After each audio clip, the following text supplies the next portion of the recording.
Welcome to my channel.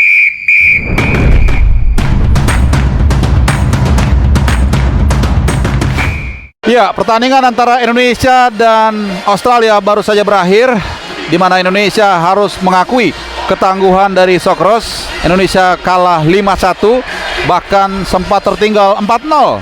Ya, meskipun ada gol memperkecil kedudukan dari Oloremini yang dicetak di menit ke-76, namun kemudian brace dari Irvin Jackson, the Skena Boy, yang akhirnya menutup kepedihan dari Allianz Stadium.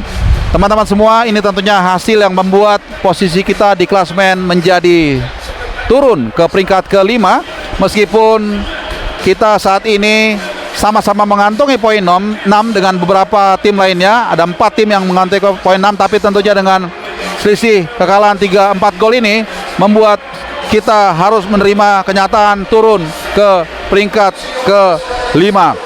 Ini tentunya bukan hasil yang diinginkan oleh kita semua. Tidak ada yang menyangka kita begitu hancur lebur di stadion yang berkapasitas 42.000 ini. Tentunya harapan kita yang tadinya cukup besar, ya agak sedikit mengecil.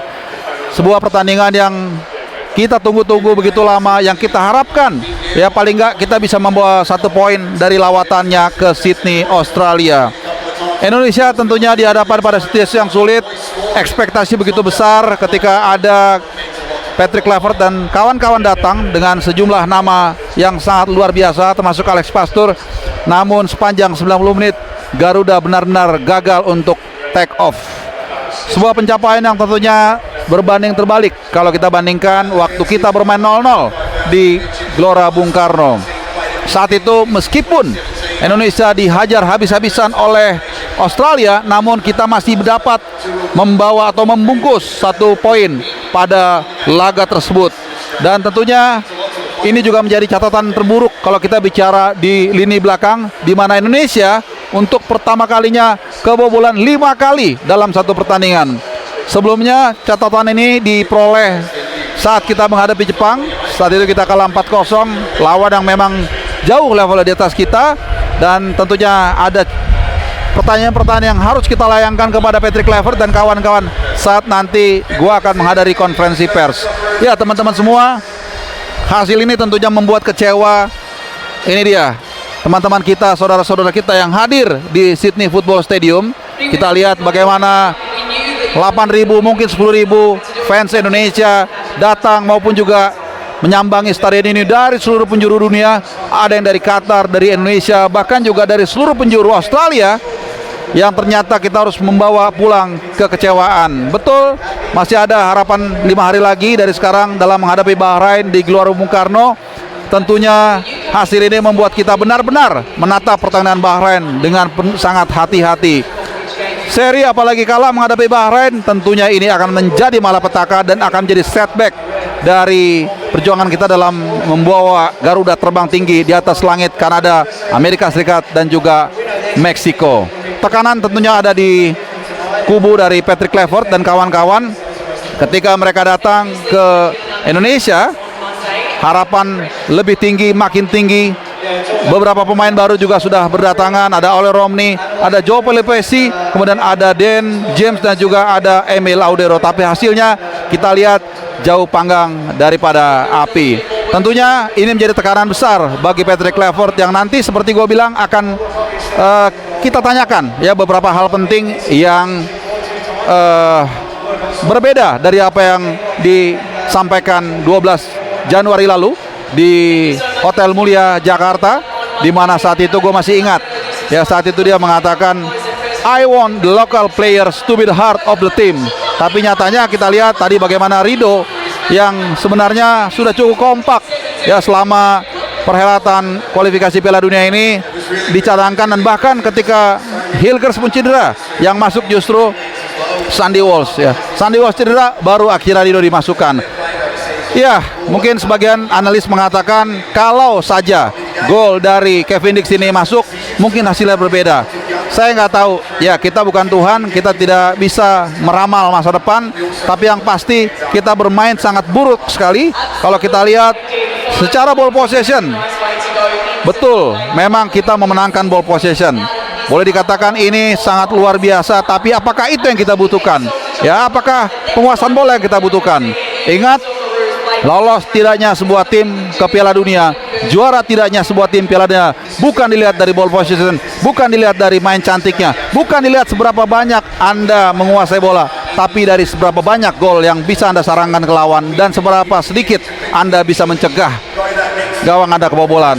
Tentunya ini bukanlah hasil yang kita inginkan, dan kekecewaan pasti ada di raut para fans Indonesia yang hadir di sini.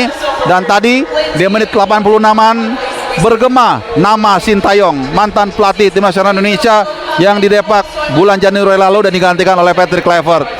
Itulah suara dari Kolesium, suara yang tidak bisa dibendung, dan tentunya ini juga hasil yang tidak bisa kita terima.